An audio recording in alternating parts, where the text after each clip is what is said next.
అందరికి వందనాలు. అర్థమైంది కదా? Okay. I thank the Lord for the opportunity to visit Yarabalam Assembly once again. ఈ ఎర్రబాలెం సంఘాన్ని మరొకసారి దర్శించడానికి దేవుడిచ్చిన ఆధిక్యతను బట్టి కృతజ్ఞతలు దేవునికి. Today, the whole world remember the death of our Lord Jesus Christ. ఈరోజు ప్రపంచమంతట్లో మన ప్రభు అయిన యేసుక్రీస్తు యొక్క మరణాన్ని గురించి జ్ఞాపకం చేసుకుంటూ ఉన్నారు. But remembering the Lord Jesus is not just for any one day. యేసు ప్రభువుని జ్ఞాపకం చేసుకోవటం ఒక్క రోజుకి పరిమితమైంది కాదు. అది Personally speaking, when I get up early in the morning, the first thing I do is sometimes on by bed itself, my thoughts will go to the Lord Jesus, especially his death on the cross. And as the time permits, connected things regarding the Lord Jesus. That is the first thing every day, as far as possible, what I am doing. వ్యక్తిగతంగా నా మట్టుకైతే ప్రొద్దుటే లేవగానే కొన్ని పర్యాయాలు మంచం మీద ఉన్నప్పుడే యేసు ప్రభు మరణాన్ని గురించి నేను జ్ఞాపకం చేసుకుంటాను. ఇప్పటికీ కూడా తర్వాత ఆయన గురించిన మిగతా విషయాల గురించి ధ్యానిస్తూ ఉంటాను. So this is a thought that should come to our mind just like the air we breathe, as often as possible, not remembering once in a year.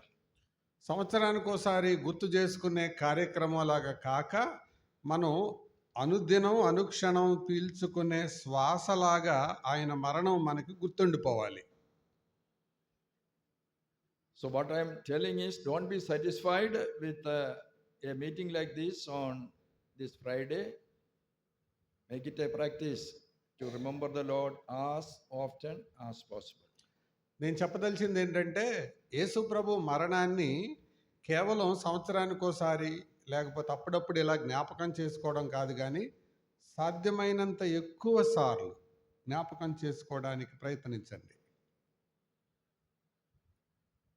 Just one verse from John's Gospel. యోహాను సువార్త నుంచి ఒక వచనం. John's Gospel chapter 12. యోహాను సువార్త 12వ అధ్యాయం verse 32. 32వ వచనం.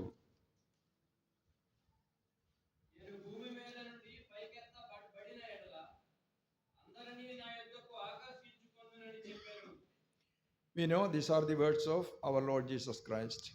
ఇది మన ప్రభు అయిన యేసుక్రీస్తు మాట్లాడిన మాటలని మనందరికీ తెలుసు. Jesus is telling, if I am lifted up, I will attract all people unto myself. యేసు ప్రభు నేను భూమి మీద నుండి పైకెత్తబడినప్పుడు అందరినీ నా యొద్దకు ఆకర్షిస్తాను అని ప్రభు చెప్తున్నాడు. So the speciality of this Friday is Jesus was lifted up on the cross like a Friday like this. ఇటువంటి ఒక శుక్రవారమున ప్రభు అయిన యేసుక్రీస్తు వారు అందరి ఎదుట ఆయన పైకెత్తబడ్డారు. And Jesus is telling, if I am lifted up, I will attract all people unto myself. నేను పైకెత్తబడిన ఎడల అందరినీ నా యొద్దకు ఆకర్షిస్తాను అని ప్రభు చెప్తున్నాడు. The things that happened on that Friday is very tragic things that happened on that day. నిజానికి యేసు ప్రభు మరణించిన ఆ దినాన జరిగిన సంభవాలన్నీ సంతాపంతో కూడినవే, బాధతో కూడుకున్నవే.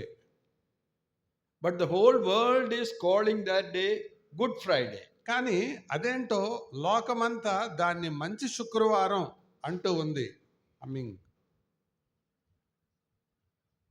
How is it possible? Everything tragic, sorrowful things happening, bitter experiences happening to Jesus. How it can be Good Friday? దుఃఖకరమైన, బాధాకరమైన, చేదైన అనుభవాలు యేసు ప్రభువుకి జరగగా ఇది మంచి శుక్రవారం ఎట్లాగైంది? In Kerala, when they translated that word, they put it sorrowful, dukkham, you use that word? yes. Dukkha Velliyazha means Friday.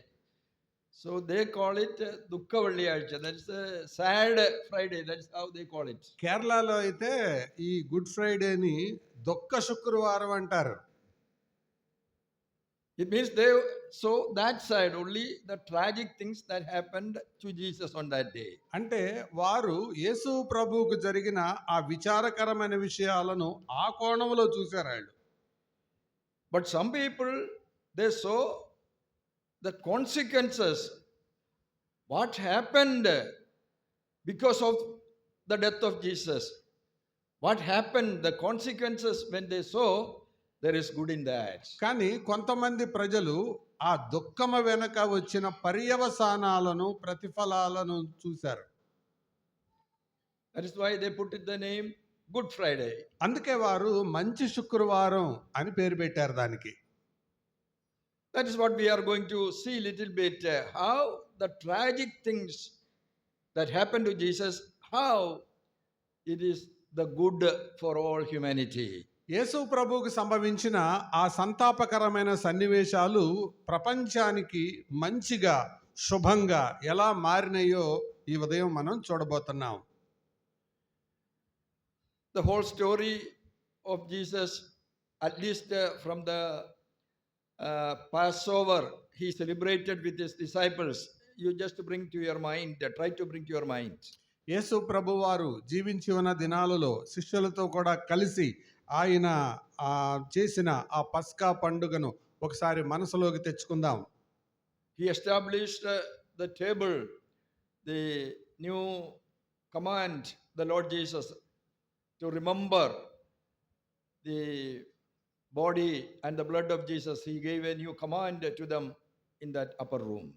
ఆ మేడగదిలో యేసు ప్రభువారు శిష్యులతో పస్కాను ఆచరించే ఆ సందర్భంలో ఆయన ప్రభు బల్ల రొట్టె రసాలను గురించిన ఆ సందర్భాన్ని పరిచయం చేసి అది మీరు కొనసాగించండి, నన్ను జ్ఞాపకం చేసుకోండి అని చెప్పారు. But we know that out of the 12 disciples, one disciple, Judas Iscariot, he left that group. He went away from that group in that night. యేసు ప్రభు వారికి 12 మంది శిష్యుల్లో ఒకడైన యూదా ఇస్కరియోతు ఆ రాత్రి మొక్కపుచ్చుకొని ఆయన వదిలేసి బయటికి వెళ్ళిపోయినట్టు మనం ఎరుగుదాం. So after that incident, in the night, Jesus and the disciples, they are going to a garden known as Garden of Gethsemane. ఆ రాత్రి సన్నివేశం తర్వాత శిష్యులు గెత్సెమనే అనే తోటకు వాళ్ళు వెళ్ళారు. And the disciples, Jesus asked them to pray, and Jesus himself went ahead and he started praying. శిష్యులను ప్రార్థన చేయమని కోరాడు, ఆయన కూడా ప్రార్థనలో ఉన్నాడు. And that prayer of Gethsemane, we understand Jesus is sweating blood, such a deep agony he was enduring when he was praying in that garden. ఆయన ప్రార్థన చేస్తూ ఉండగా ఆయన చెమట రక్త బిందువులుగా మారేటంత మానసికమైన వేదనతో ప్రార్థిస్తున్నట్లు మనం చూస్తాం. Why he was so deeply moved with the heavy agony and pain? What is the reason? ఆయన అంత తీవ్రమైన బాధతో మూలగడానికి వేదన పడడానికి కారణం ఏంటి? We know the Lord Jesus, whatever important thing he do, before that he is getting prepared for that in prayer. That is his habit. యేసు ప్రభు యొక్క ఆనవాయితీ వాడుక మనం చూస్తే ఆయన చేయవలసిన ప్రతి ప్రాముఖ్యమైన సన్నివేశానికి ముందు ఆయన ప్రార్థిస్తున్నట్లు మనం గమనిస్తాం. Sometimes even throughout the night he is in prayer before doing that thing. కొన్నిసార్లు ఆ సన్నివేశం ఆ పని చేయక మునుపు రాత్రంతా ఆయన ప్రార్థనలో గడపడం మనం చూస్తాం. So here also the same thing. He is going to do something great tomorrow. So the previous night he is in deep prayer with the Father.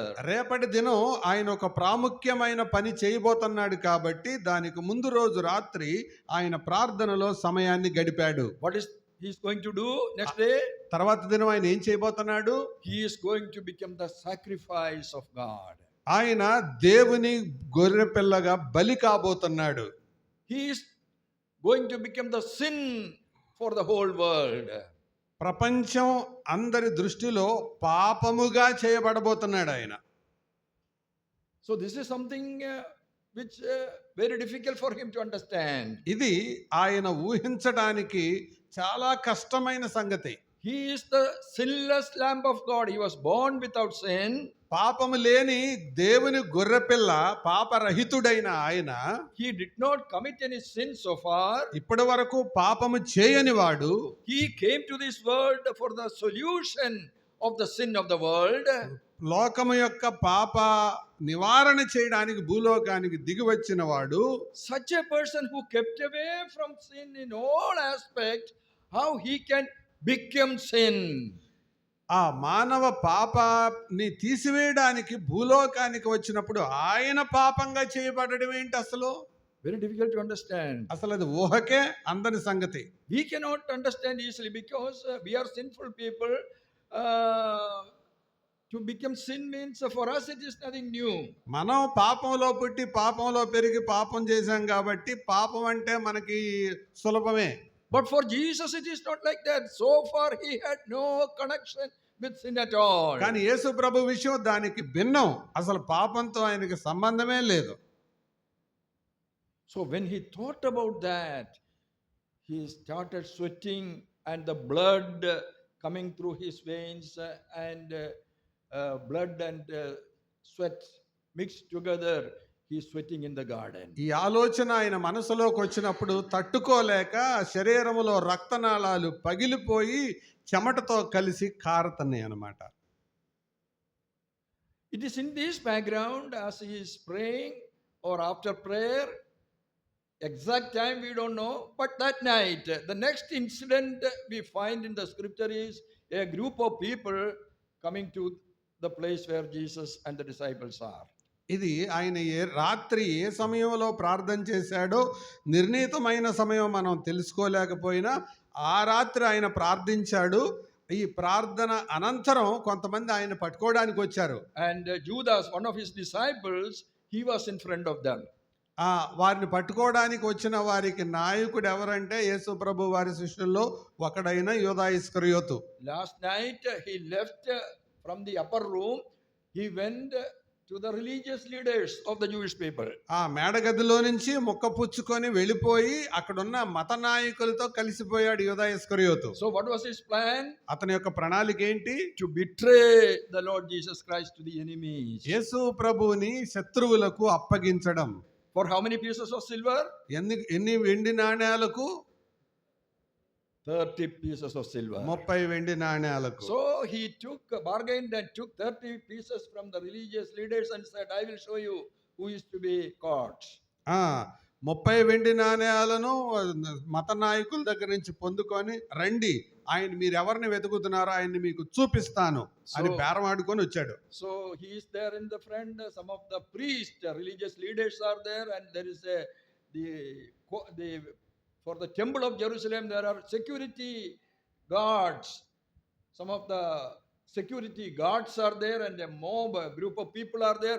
All this huge gathering is coming. అక్కడ యెరూషలేము దేవాలయములో ఉండే భద్రతా సిబ్బంది, మతపరమైన నాయకులు, ఈ యూదా ఇస్కరియోతు, మరికొంతమంది జనసమూహం వీళ్ళందరూ కలిసి వచ్చారు ఆ రాత్రి. So this man Judas kissed the Lord Jesus Christ and shot, this is the person to be arrested. మీరు పట్టుకోవలసిన వ్యక్తి ఈ క్రీస్తే, ఈయన్నే పట్టుకోండి అని ఆయన చూపించాడు. So when the Lord Jesus Christ told them, yes, I am Jesus, you can do whatever you want, Jesus replied. అప్పుడు యేసు ప్రభు చెప్పారు, అవును నేనే యేసును, నేను మీకేం కావాలంటే చేసుకోండి అని ప్రభు చెప్పాడు.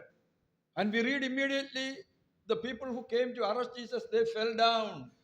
ఎప్పుడైతే ఆయన ఈ మాట చెప్పాడో ఆయన పట్టుకోవడానికి వచ్చిన వాళ్ళు అకస్మాత్తుగా ఢామ్ అని పడిపోయారు కింద. That is the personality, the glory of our Lord Jesus Christ. యేసు ప్రభు యొక్క వ్యక్తిత్వం, ఆయన మహిమ అంత గొప్పది. Then we find when these people tried to arrest Jesus, Peter, one of the disciples, took a sword and cut the ear of one of the soldiers, Yes, sir. servants. యేసుప్రభు వారి శిష్యుల్లో ఒకడైన పేతురు తొందరపడి కత్తి తీసుకొని ప్రధాన యాజకుని దాసుల్లో ఒకడైన వాని కొట్టి కుడి చెవి తెగ నరికాడు. And Jesus rebuked Peter, those who take the sword, you will be finished with the sword. అప్పుడు యేసుప్రభు వారు పేతురుని ఇలా హెచ్చరించాడు, కత్తి పట్టుకొని వాడి కత్తి చేతనే నశిస్తాడు.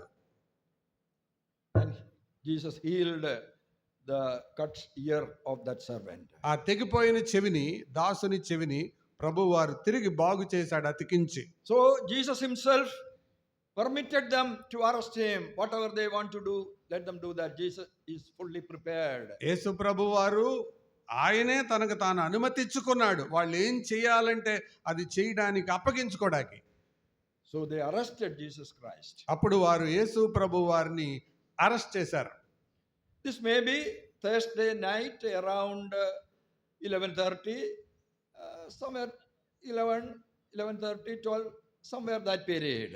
అది బహుశా గురువారం రాత్రి 11, 12 మధ్యలో అయి ఉండొచ్చు. Then they are taking Jesus to the house of the high priest by name Annas.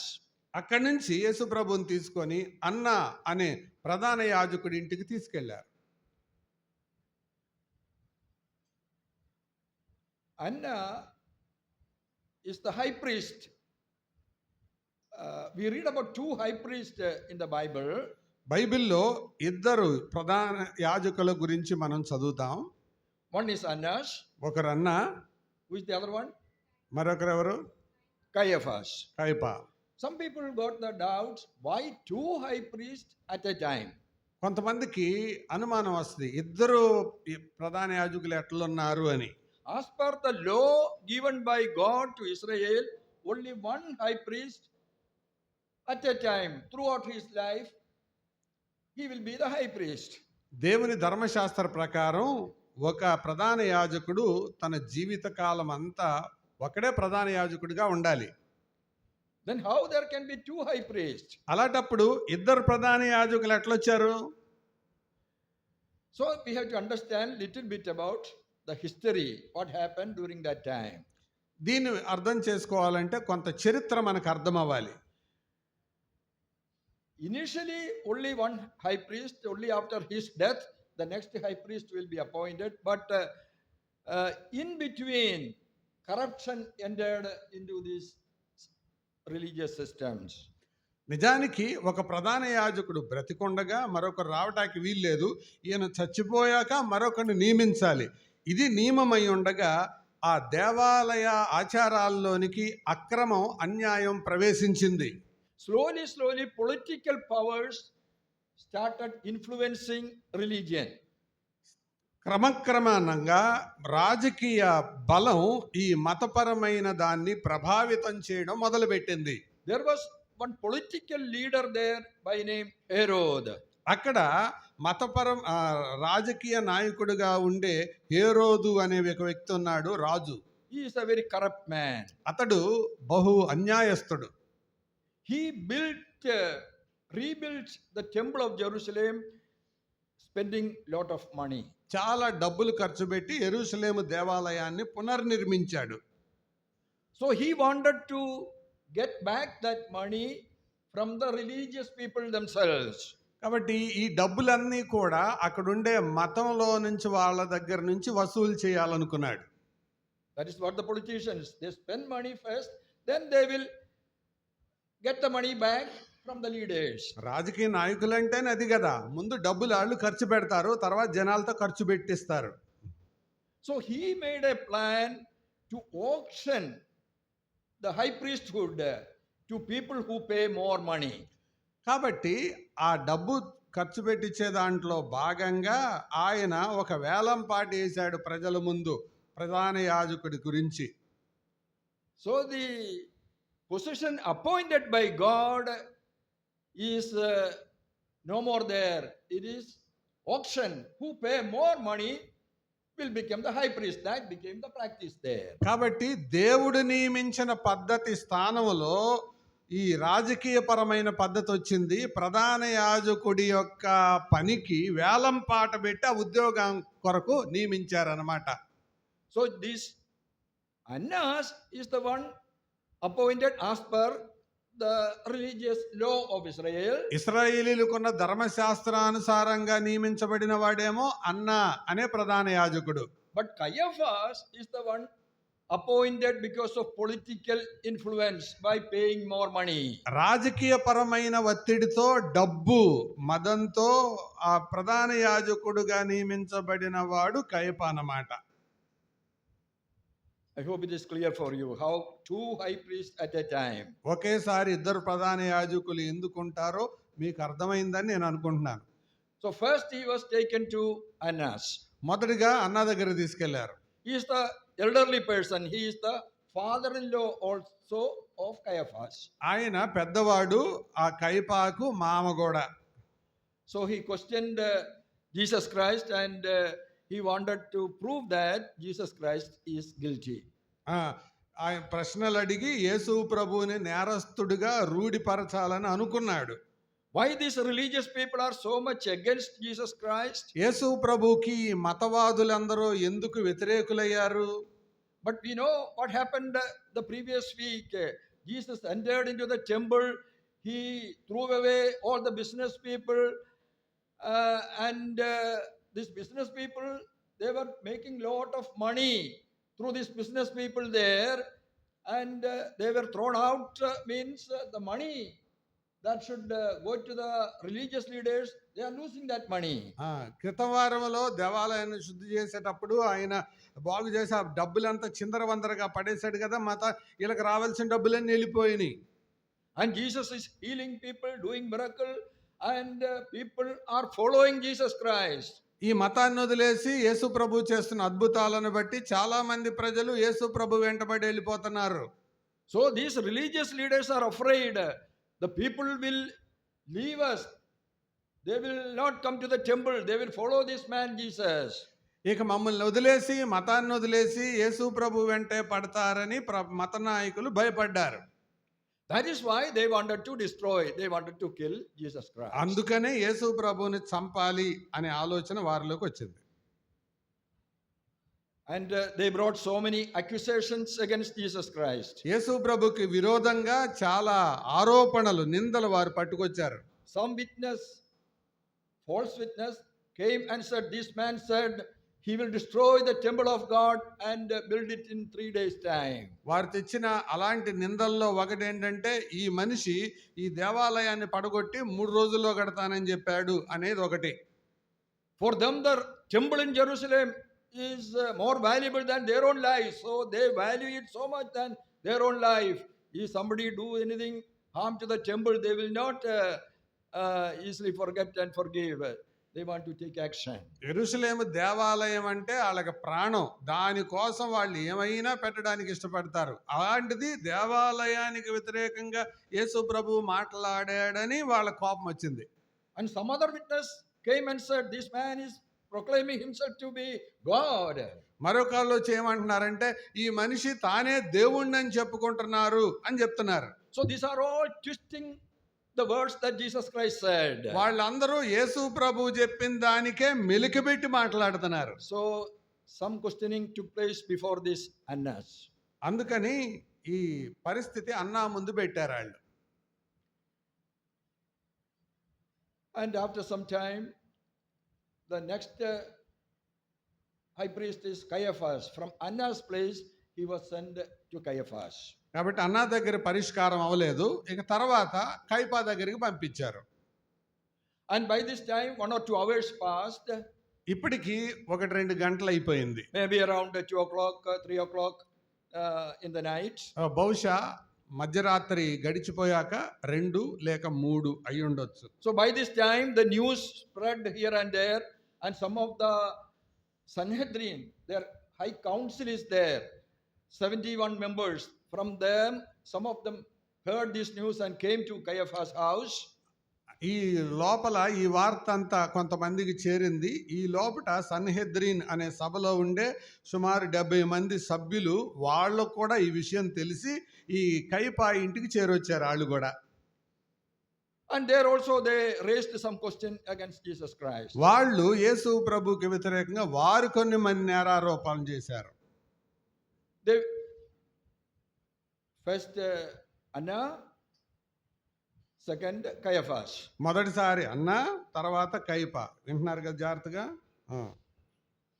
So they came to the conclusion he is blaspheming, he is telling against God, so he is worthy of death.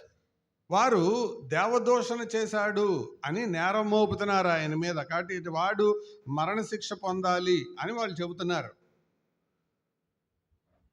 But such a penalty can be given only by the Supreme Council, the Sanhedrin.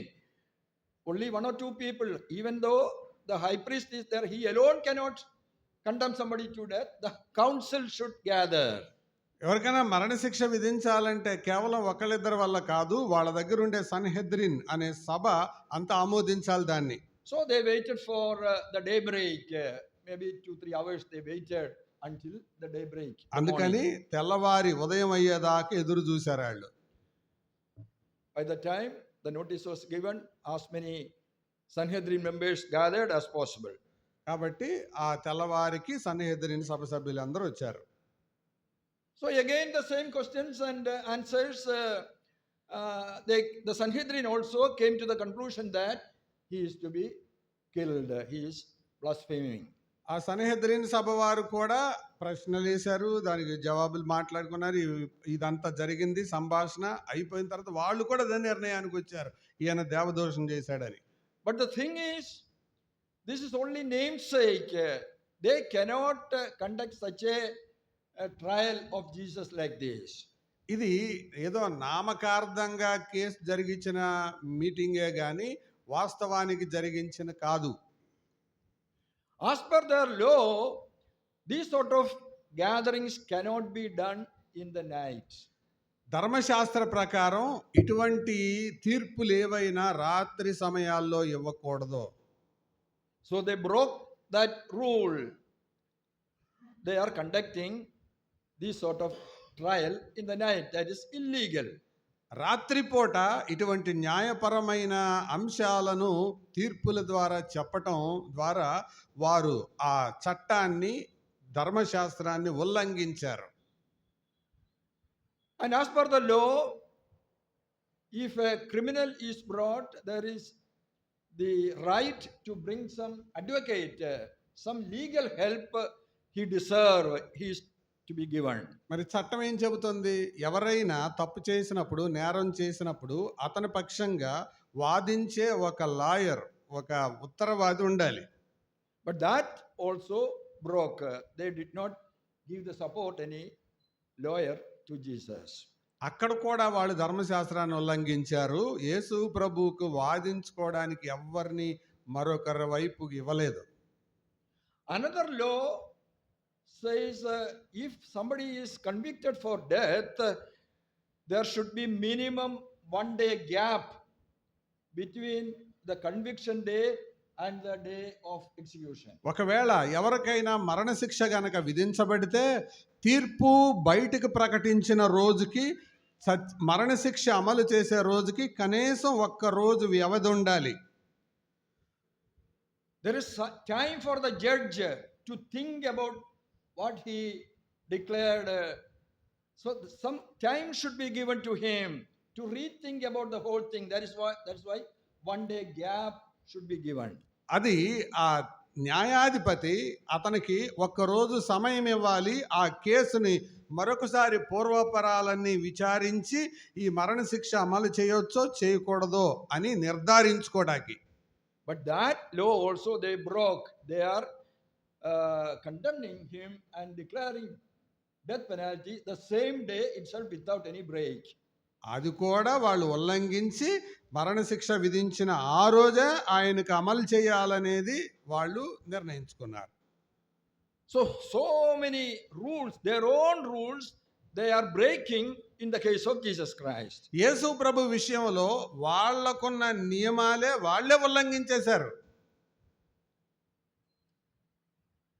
So any legal court, even if you take it to any legal court anywhere in the world, they will say the trial of Jesus Christ was totally invalid, no value for that. యేసు ప్రభువుని గురించిన ఏ న్యాయస్థానమైన దానికైనా మీరు ఆయన case తీసుకుని వెళ్ళండి, వారు ఖచ్చితంగా ఇది అన్యాయమైన తీర్పు అని అంటారు.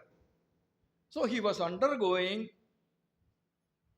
a trial which was totally unjustifiable trial.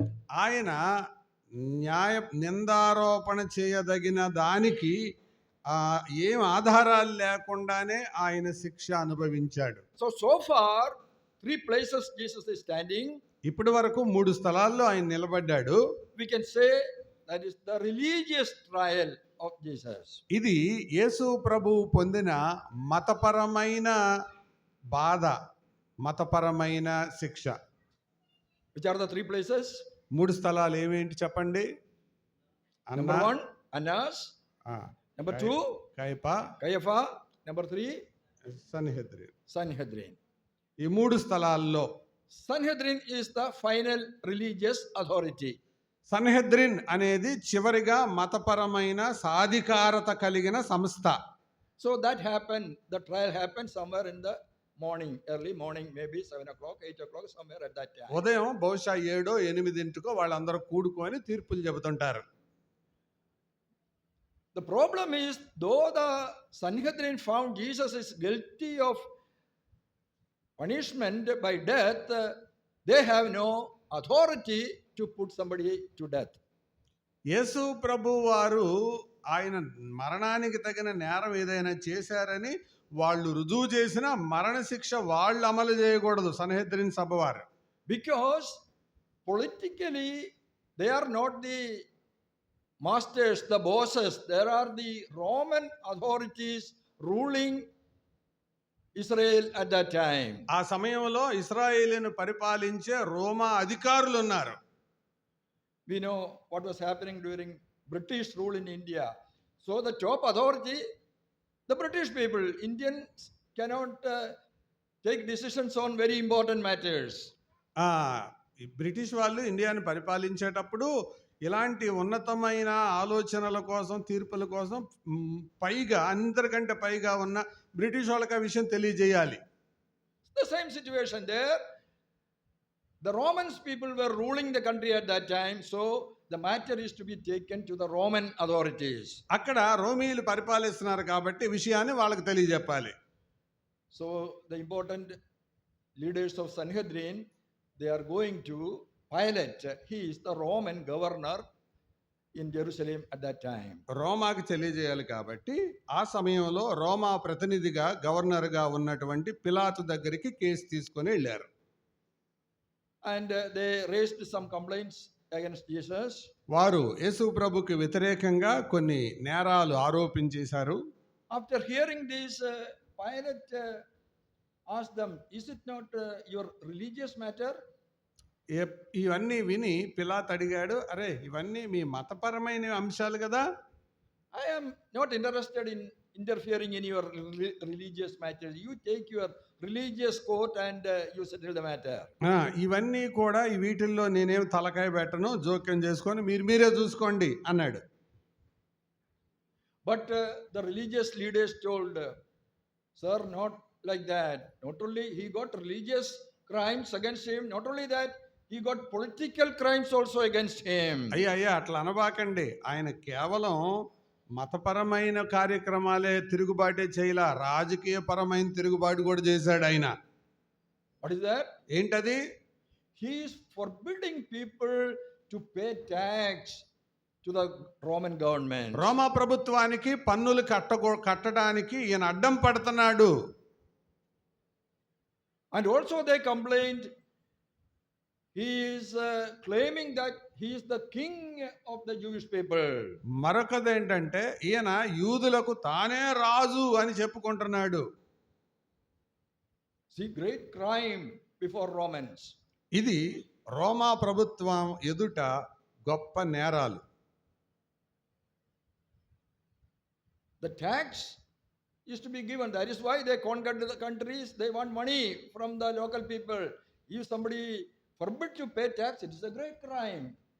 ప్రభుత్వానికి పన్ను చెల్లించాలి. పన్ను అల్లకపోతే అది ప్రభుత్వానికి వ్యతిరేకమైన నేరం.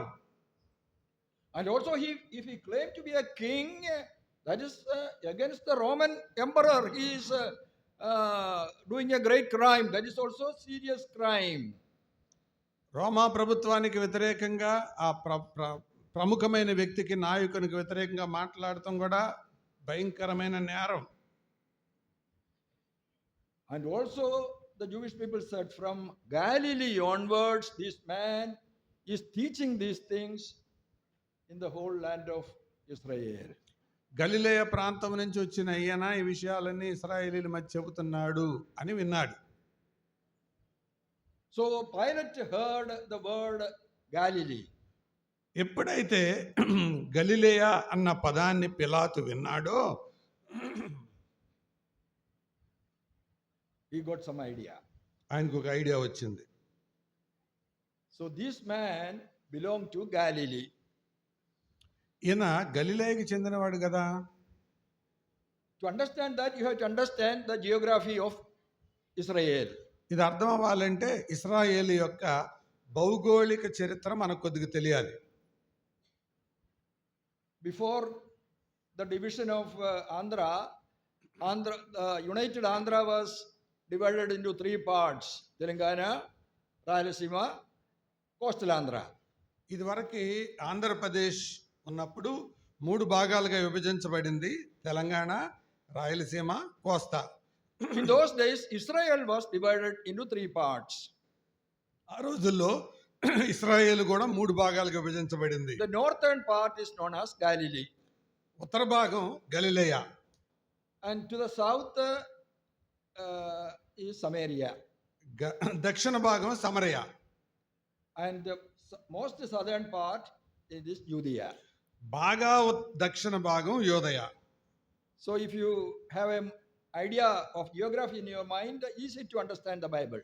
మీకు బైబిల్ యొక్క భౌగోళిక పటాన్ని గురించి కొంచెం అవగాహన ఉంటే సులభంగా గ్రహించగలరు. So he is coming from Galilee, born in Galilee. ఈయన గలిలే ప్రాంతం నుంచి వచ్చాడు. So Pilate understood that is another area. It's not in my jurisdiction. There is another king ruling that area, that is Herod.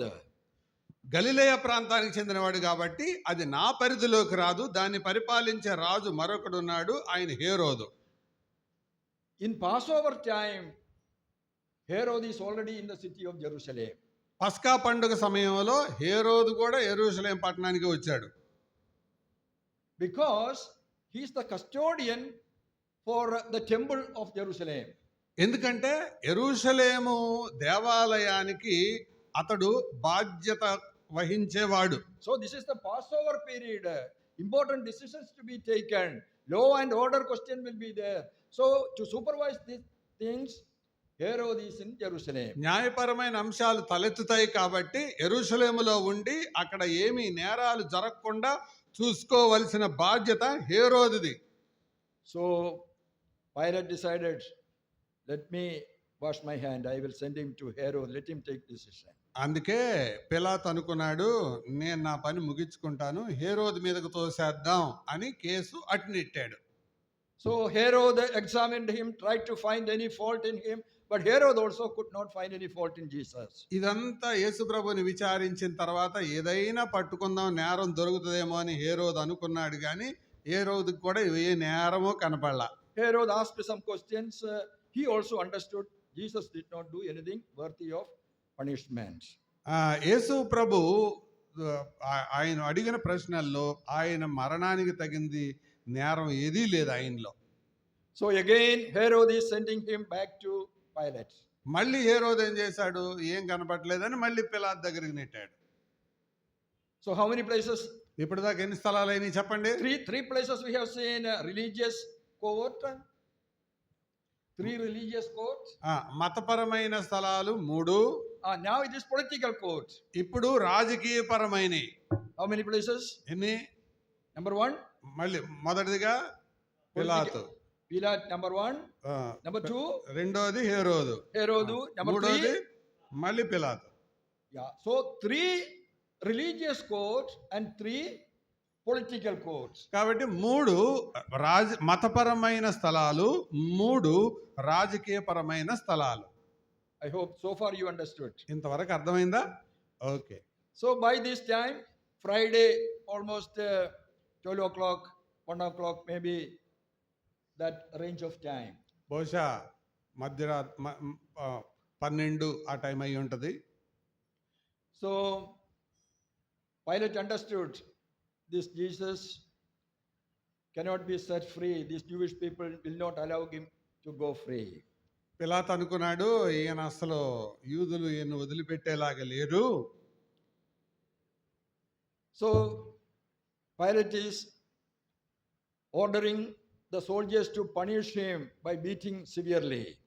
కాబట్టి యేసు ప్రభుని బాగా దెబ్బలు కొట్టిస్తే, తీవ్రంగా దెబ్బలు కొట్టిస్తే బాగుంటుందని పిలాతుకి ఆలోచన వచ్చింది. So the rod or the whip is a leather strap, a handle, leather strap, and at the end of that, glass pieces or nails or iron pieces. These sort of things will be there, and with that, Jesus was beaten. యేసు ప్రభువుని కొట్టడానికి వాడిన ఆ కొరడాలు తోలుతో, వారుతో చేయబడి ఉంటాయి. దాని అంచుల చివర గాజు ముక్కలు కానీ, ఇనప కుక్కాలు కానీ, మేకులు కానీ, లేకపోతే ఎముక ముక్కలు కానీ అవి ఆ చివర ఉంటాయి అన్నమాట. So Jesus was tied, his hands were tied to a post for this purpose. ఈ పని చేయడానికి యేసు ప్రభువుని ఒక దిమ్మ లాంటి స్తంభానికి 2 చేతులు బంధించి ఇలా కట్టేశారు. 2 soldiers will be both side. 2 సైనికులు ఆ పక్క ఒకడు ఈ పక్క ఒకడు నిలబడి ఉన్నాడు. And beating minimum 39 times. కనీసం 39 దెబ్బలు ఆయనను కొట్టారు. And as he is beaten, the nails and the glass piece going inside his flesh, and the flesh is plucked out. ఆయన కొట్టినప్పుడల్లా ఆ కోణాలుగా కోసుగా ఉన్న ఆ ఇనప ముక్కలు, గాజు ముక్కలు శరీరం లోపలికి వెళ్ళి చర్మాన్ని, మాంసాన్ని చీల్చుకుంటూ బయటకు వచ్చాయి. The history says sometimes even as the convict is beaten, in that process itself some people die. It is so terrible beating. చరిత్ర చెప్పే సంగతి ఏంటంటే, ఈ శిక్షలు విధించబడ్డప్పుడు కొంతమంది ఖైదీలు దెబ్బల మధ్యలోనే ప్రాణం విడిచేస్తారు, గుండె ఆగిపోయి. Pilate thought Jesus is beaten so severely like this, the Jewish people, when they see him, they will have some compassion and they will ask him to go free. పిలాతు యొక్క ఉద్దేశం ఏంటంటే, అరే ఇంత తీవ్రంగా ఈయన కొట్టారు కదా, పోనీలే ఇక వదిలేద్దాం అని యూదులు అంటారని అనుకున్నాడు. But they said, Amulya సరికూర్చో, more severely, crucify him, crucify him. సిలువ వేయండి, సిలువ వేయండి అని కేకలు వేస్తున్నారు యూదులు. Pilate had no other option now. పిలాతుకి ఇంక వేరే అవకాశమే లేదు. He took water in his hands and he washed his hands. గిన్నెలో నీళ్లు తీసుకొని చేతులు కడుక్కున్నాడు. And the Jewish people said, let his blood come upon us. అప్పుడు యూదులు అన్నారు, నువ్వు కడుక్కుంటే కడుక్కున్నావు, ఈ రక్తం మా మీద, మా పిల్లల మీద ఉండును గాక. Now you understand the reason for all the suffering of the Jewish people in last so many centuries. ఇప్పుడు మీకు అర్థమవుతుంది, యేసు ప్రభు యొక్క మరణ శిక్ష యొక్క అపరాధం యూదుల మీద ఉండడం వలన గత 4-5 శతాబ్దాలుగా వారు నరక యాతనలు అనుభవిస్తున్న సంగతి. One man, Hitler, killed 60 lakh of Jewish people in the history. ఈ ఒక్క కారణాన్ని బట్టి వాటిల్లో ఒకటి, హిట్లర్ అనే ఆయన కనీసం లక్షల మందిని యూదులను చంపేశాడు చరిత్రలో. So Jesus is now carried to the place of cross. ఇప్పుడు యేసు ప్రభువుని పట్టుకొని సిలువ వేసే స్థలానికి తీసుకొని వెళ్ళారు. There are 4 soldiers mainly responsible for this. ఆ సిలువ వేసే కార్యక్రమానికి ప్రధానంగా 4 సైనికులు బాధ్యత వహిస్తారు. They will stand, 4 soldiers will stand like a square, 1, 2, 3, 4. ఆ నలుగురు నాలుగు వైపులా నిలబడి ఉంటారు. And in the middle, Jesus will be there. మధ్యలో యేసు ప్రభు ఉంటాడు. So they are moving towards Golgotha. వారు గొల్గొతా వైపు సాగుతున్నారు. So as they were walking, the soldiers understood one thing.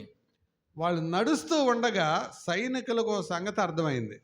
This man, Jesus, may not reach Golgotha. ఈ సైనికులు వాళ్ళకి అర్థమైంది ఏంటంటే యేసు ప్రభు ఈయనకు వచ్చిన పడిన దెబ్బలు బట్టి, కారుతున్న రక్తాన్ని బట్టి, గాయాలను బట్టి గొల్గొతా దాకా ఈయన నడవలేడు అనుకున్నారు. Almost 2 kilometers from this Pilate's place to Golgotha, he cannot walk so far.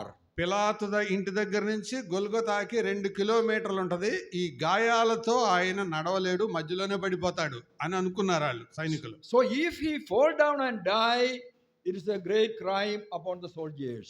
ఆయన గనక నడవలేక మధ్యలోనే పడి చచ్చిపోతే ఈ నలుగురు సైనికులది బాధ్యత అన్నమాట.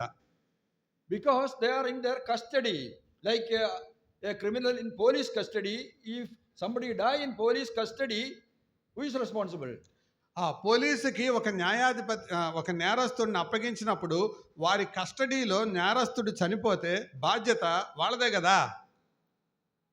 So if Jesus die in their custody, they will be punished, the soldiers will be punished. ఆయన సిలువ వేయబడే స్థలానికి వెళ్లకుండా మధ్యలోనే పడి చచ్చిపోతే ఈ నలుగురు సైనికులకు చుట్టుకుంటది. So immediately the soldiers got an idea. అందుకే సైనికులకు ఒక ఐడియా వచ్చింది. Just read Luke's Gospel chapter 23. లూకాసు వార్త 23వ అధ్యాయం చూడండి. Luke 23 and verse 26. గంగమ్మక్క విను.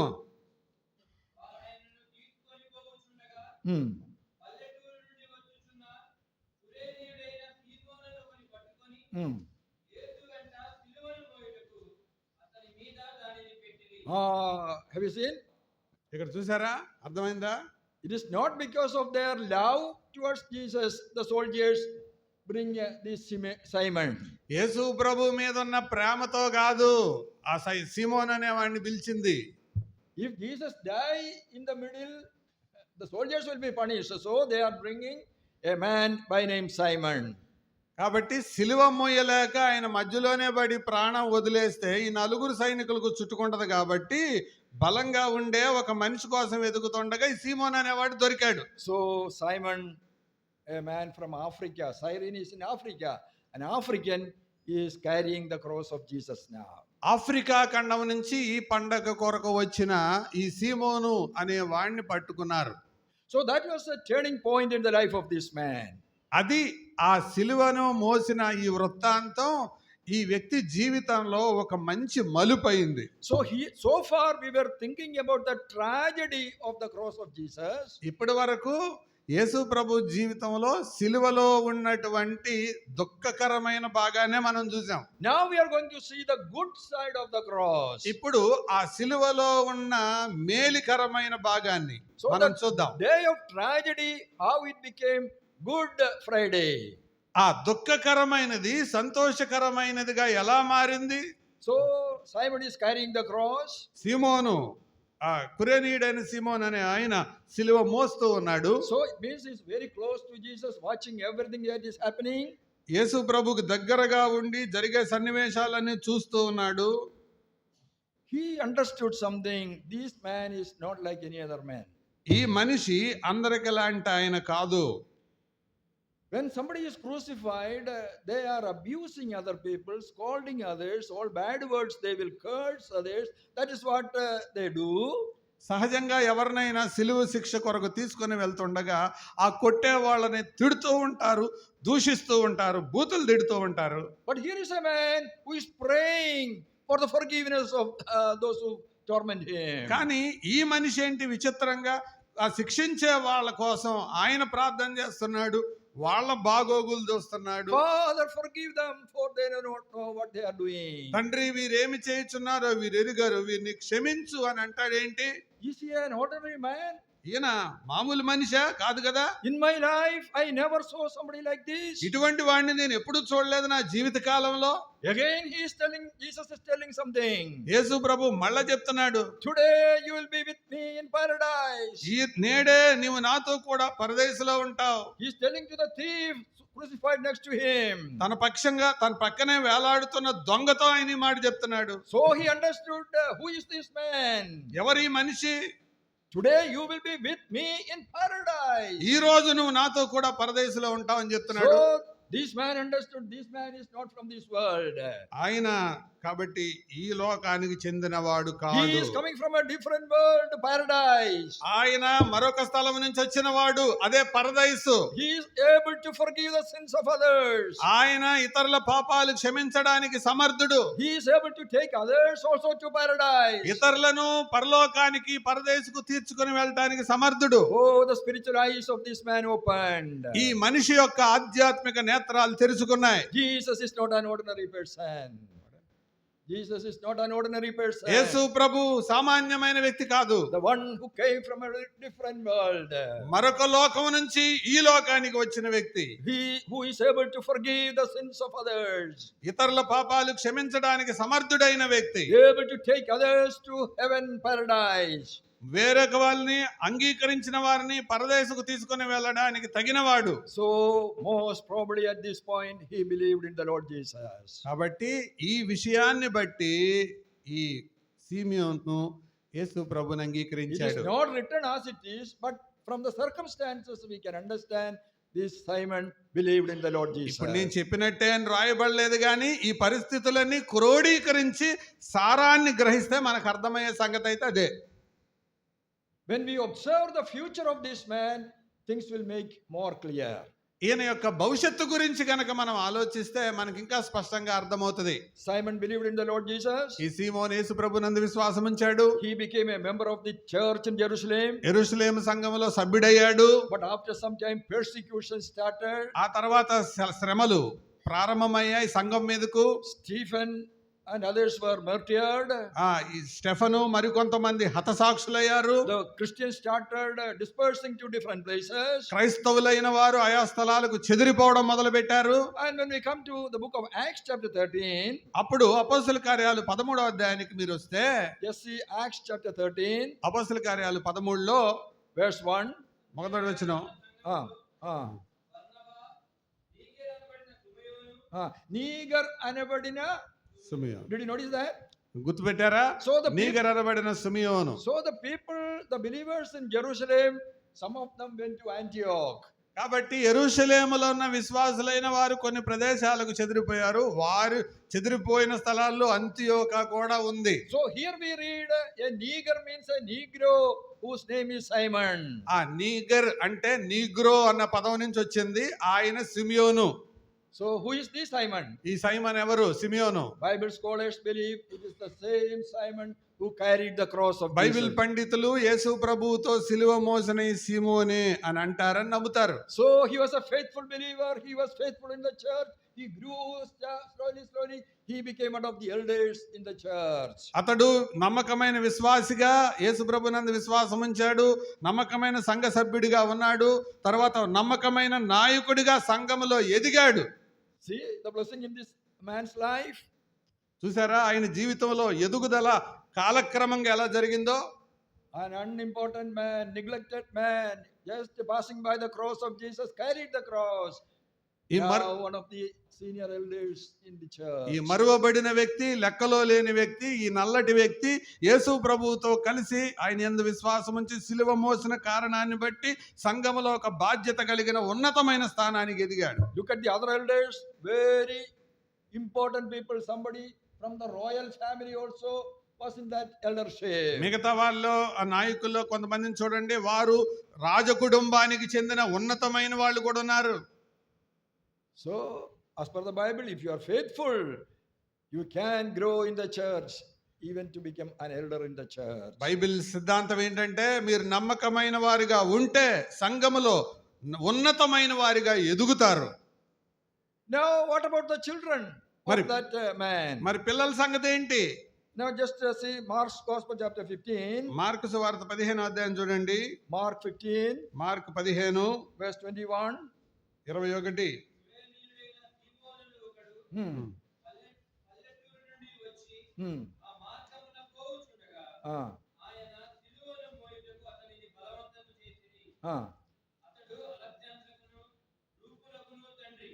Have you seen more details about this man? ఆయన గురించి మరికొన్ని వివరాలు ఇక్కడ కనబడుతున్నాయి చూసారా? He got 2 children. ఆయనకి 2 పిల్లలు. Who are they? ఎవరాళ్ళు? Alexander and రూఫస్. Rufus. Alexander, రూపు అనే 2 పిల్లలు. What sort of children? వాళ్ళు ఎలాంటి పిల్లలు? They are very godly children. దేవుని భక్తి కలిగిన పిల్లలు. The father is introduced in their name. తండ్రి పేరును పరిచయం చేసేవాళ్ళు. It means they became more famous than their father. అంటే తండ్రి కంటే వీళ్ళు పేరు ప్రఖ్యాతులు పొందిన వాళ్ళు. Oh, what a great miracle! ఎంత అద్భుతం! ఎంత అద్భుతం ఈ సంగతి. The children are blessed and they became more famous than the father. పిల్లలు ఆశీర్వదించబడ్డారు, తండ్రిని మించిన వాళ్ళయ్యారు. If our children become more famous than us, do we have any complaints? మీ పిల్లలు మీకంటే గొప్పవాళ్ళు అయితే సనుక్కునే వాళ్ళు ఎవరిని ఉన్నారా? ఉన్నారండి? When are you unhappy? దానికి ముఖం మాడుచుకుంటారా? నా పిల్లోడు నాకంటే గొప్పవాడు. Unhappy if they become drunkards, if they become bad people, murderers, then it is heartbreaking for us. అది మనకి సంతోషంగా ఉండదు, కానీ ఇది అయితే ఆ పిల్లలు పాడైపోయినా దూరం అయిపోయినా దాని గురించి మనకి ఏ చీకు చింత ఉండదు. అవునా? Why don't we encourage our children to believe in the Lord Jesus? యేసు ప్రభువునందు విశ్వాసం ఉంచడానికి పిల్లల్ని ఎందుకు ప్రోత్సహించట్లేదు? They become blessed people in the society, in the church, in the family. వారు సంఘములో సమాజంలో గొప్పవారిగా ఉంటారు. Some people, no control over the children, let them go anywhere, become robbers and murderers and prostitutes. They have no complaint. కొంతమందికి తల్లిదండ్రులు పిల్లలు చెడిపోయినా పాడైపోయినా నరహంతకులు, దుర్మార్గులు, తాగుబోతులు, తిరుగుబోతులైన చీమగుట్టినట్టు కూడా ఉండదు. If they come to the church, oh, it's all problem. చర్చికి వచ్చేస్తే ఏదో పెద్ద సమస్య వచ్చినట్టు బాధపడతారు. Look at this family. ఈ కుటుంబాన్ని చూడండి. The children are walking in God's way. They are a blessing in the family and in the church. దేవుని మార్గంలో వారు నడుస్తున్నారు, ఇతరులకు ఆశీర్వాదకరంగా ఉన్నారు. So as fathers and mothers, we have to set example before our children. ఇటువంటి సన్నివేశాన్ని తీసుకొని ఇక్కడ ఉన్న తల్లిదండ్రులతో మాట్లాడుతున్నాను. మీరు అటువంటి మాదిరి కలిగిన వారిగా ఉన్నారా? First, you set example, come to the church, take active involvement. Then your children will be attracted to the church. ముందు నువ్వు దేవుని సన్నిధికి రా, చురుగ్గా ఉండు, చొరవ తీసుకో, అప్పుడు నీ పిల్లలకు నువ్వు మాదిరి అవుతావు. What a wonderful family, Simon's family. ఎంత అద్భుతమైన కుటుంబం సీమోను కుటుంబం. Look at one more member of that family. మరొక దాని మరొక విషయాన్ని చూడండి. Romans 16. Roma 16. Romans 16 and verse 13. 13వ వచనం.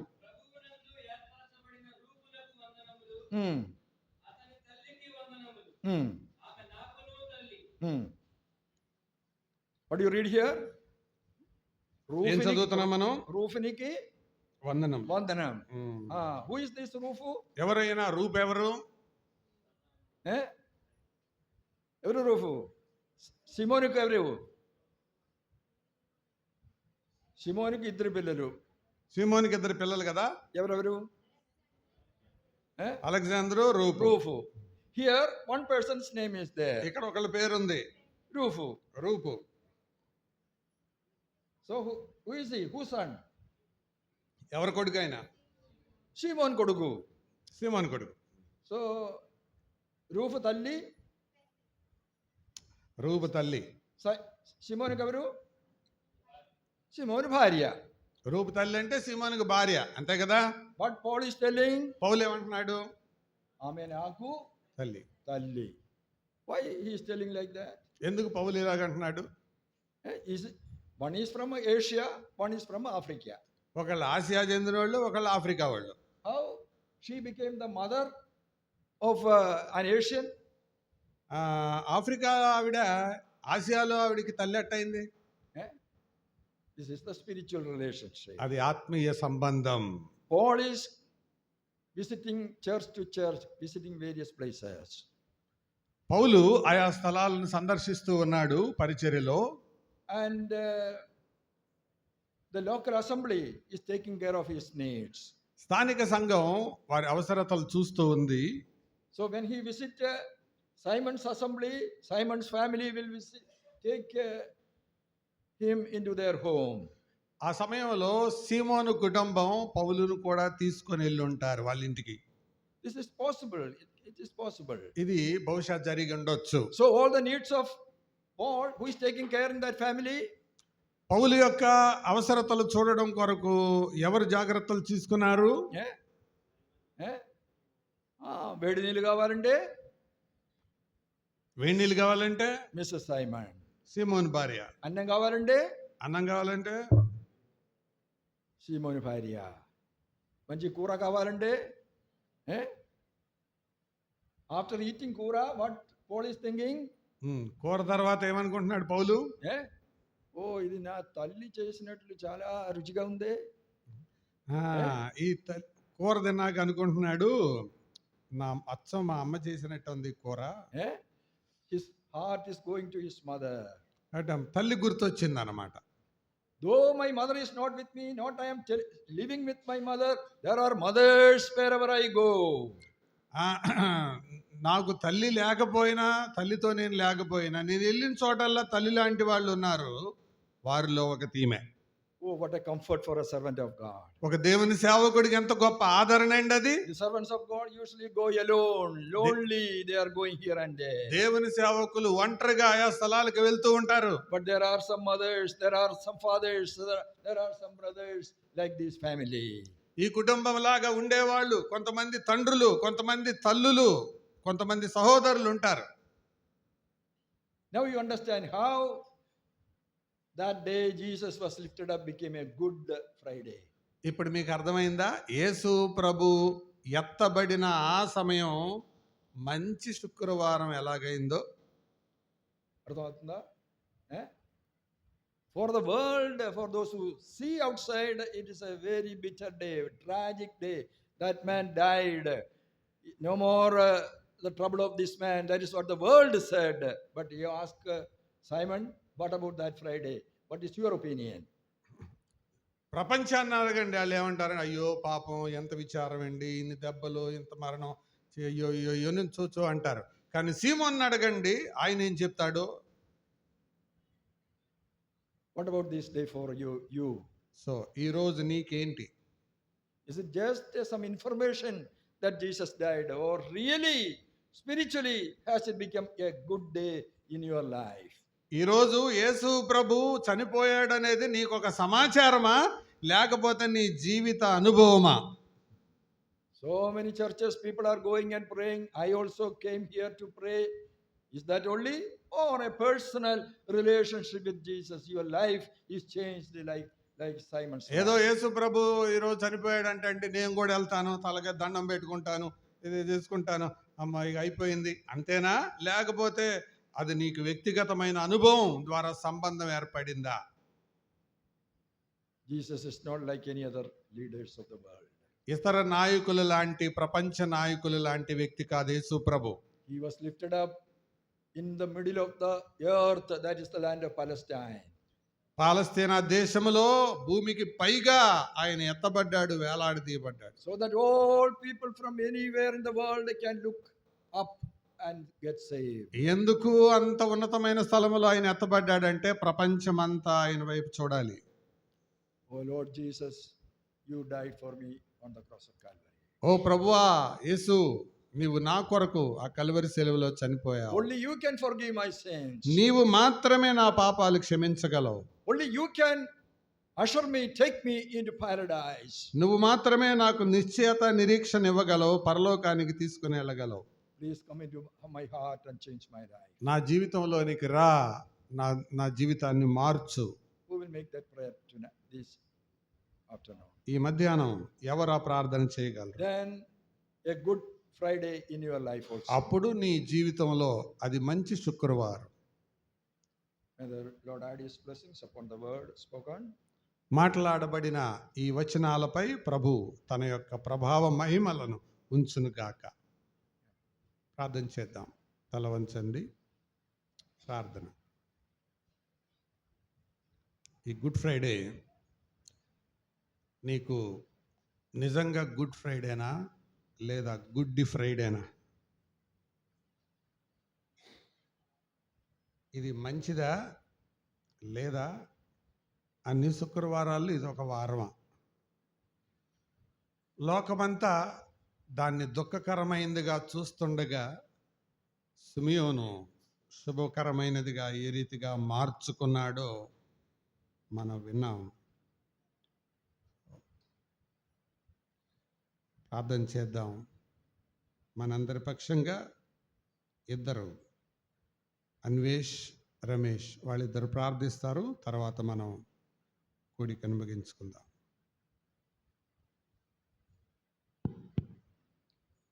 సర్వాధికారి అయిన మా ప్రభువా, మహోన్నతుడు అయిన మా తండ్రి, మీకు స్తోత్రాలు, వందనాలు చెల్లిస్తూ మిమ్మల్ని శుక్రవారం రోజున ప్రభువా ఒక ప్రదేశం నుండి ఒక ప్రాంతానికి, ఒక అధికారి నుండి ఒక అధికారికి ఆ విధంగా మిమ్మల్ని తరలించి, మిమ్మల్ని హింసించి, బాధపెట్టి ఆ గొల్గత స్థలంలో ఆకాశానికి భూమికి మధ్యలో సిలువ వేయబడ్డారు. చూసిన వారందరూ, మిమ్మల్ని వెంబడించిన యూదులందరూ ఏడ్చారు, అయ్యో అని రొమ్ములు బాదుకున్నారు, బాధపడ్డారు ప్రభువా. కానీ ఆ కురేనీయుడైన సీమోను మీద ఆ ఫ్రైడే, ఆ శుక్రవారం ఎంత ప్రభావం చూపించిందో, తన కుటుంబాన్ని, తన పిల్లలని మీలో ఏ విధంగా కట్టగలిగిందో మా ప్రభువా. మమ్మల్ని కూడా ఆ దినాన మీరు మరణించటాన్ని బట్టి, ఆ దినాన మీరు గాయాలు పొందటాన్ని బట్టి, అవమానం పొందటాన్ని బట్టి, మేము కూడా సిలువ వేయబడిన మిమ్మల్ని చూడటాన్ని బట్టి మాకు ఇచ్చిన ఈ భాగ్యం, మాకు ఇచ్చిన ఈ ఆశీర్వాదం మీకు థ్యాంక్స్ ప్రభువా. మీకు స్తోత్రాలు యేసయ్యా. అయ్యా, అట్టి భాగ్యాన్ని, అట్టి ఆ శుక్రవారాన్ని మా తండ్రి పురస్కరించుకొని ఈరోజు మేము ఏర్పాటు చేసుకున్న ఈ కూడికలో మీ దాసుని మీరు తీసుకొచ్చి మీరు అందించిన మాటలను బట్టి మీ కృతజ్ఞతలు ప్రభువా. విన్నవారు చాలామందిలో మా తండ్రి ఇంకా మిమ్మల్ని అంగీకరించిన వారు ఉన్నారు ప్రభువా. వారిలో ఈ శుక్రవారం మంచి శుక్రవారంగా, సీమోనుని ప్రభావితం చేసిన శుక్రవారంగా, మమ్మల్ని అందరినీ రక్షించి ఆశీర్వదించిన శుక్రవారంగా వారికి కూడా చేయమని మీ సన్నిధిలో ప్రార్థన చేస్తూ, మీ మాటలు అందించిన మీ దాసుణ్ణి వృద్ధాప్యంలో ఉండగా కావలసిన ఆరోగ్యాన్ని, బలాన్ని, శక్తిని దయచేయండి.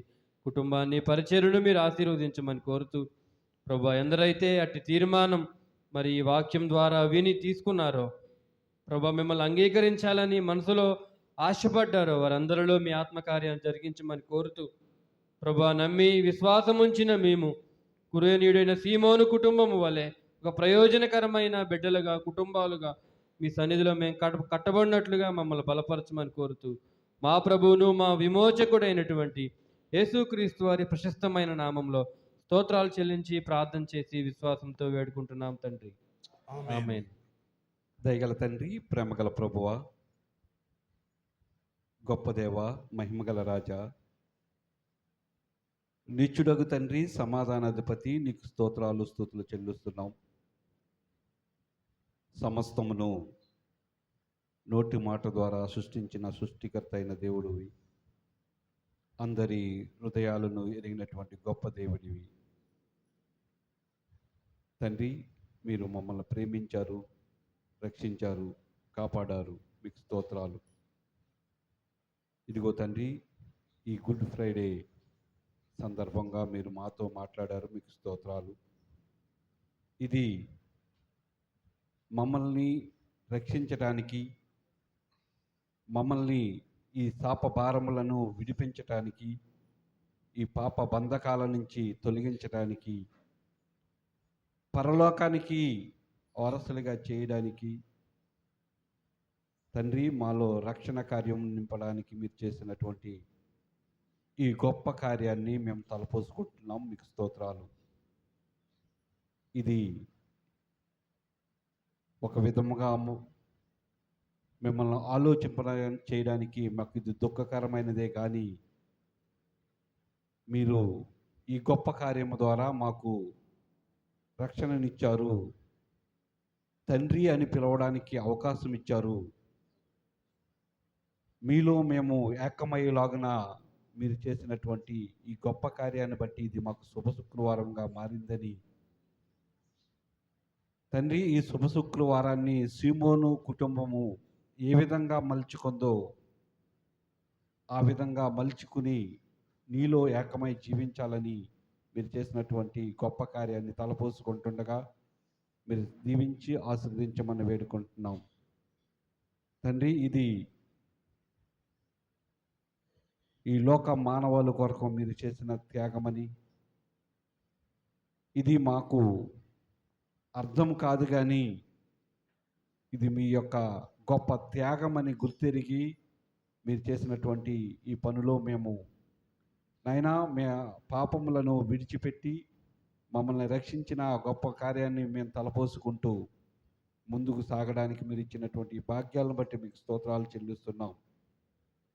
తండ్రి, ఇది ఆలోచనలో మాత్రమే కాకుండా మా అనుభవాల్లోకి తీసుకొచ్చి మమ్మల్ని కాపాడి రక్షించి ప్రేమిస్తున్న విధానం బట్టి నీకే స్తోత్రాలు చెల్లించుకుంటూ, ఎందరైతే ఈ మాటలు విన్నారో వారందరి హృదయంలో ఈ మాటలు ఫలింప చేయడానికి తండ్రి, అలాగే ఇచ్చినటువంటి వర్తమానాన్ని బట్టి దాసులను బట్టి మీకే స్తుతి స్తోత్రాలు చెల్లించుకుంటూ, మా ప్రభు, మా రక్షకుడు, మా విమోచకుడైనటువంటి యేసుక్రీస్తు ఘనమైన నామంలోనే ఈ ప్రార్థన సమర్పించి అడిగి పొందుకుంటున్నాం మా పరమ తండ్రి.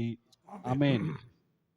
తండ్రి అయిన దేవుని ప్రేమ, ప్రభువు రక్షకుడైన యేసుక్రీస్తు కృప, పరిశుద్ధాత్మ సన్నిధి, సహవాసం, సమాధానం సదా మనతో ఉండి ఆయన రాకడ కొరకు మనలందరినీ సిద్ధపరిచి నడిపించునుగాక. ఆమేన్. ఓకే, అందరికీ వందనాలు.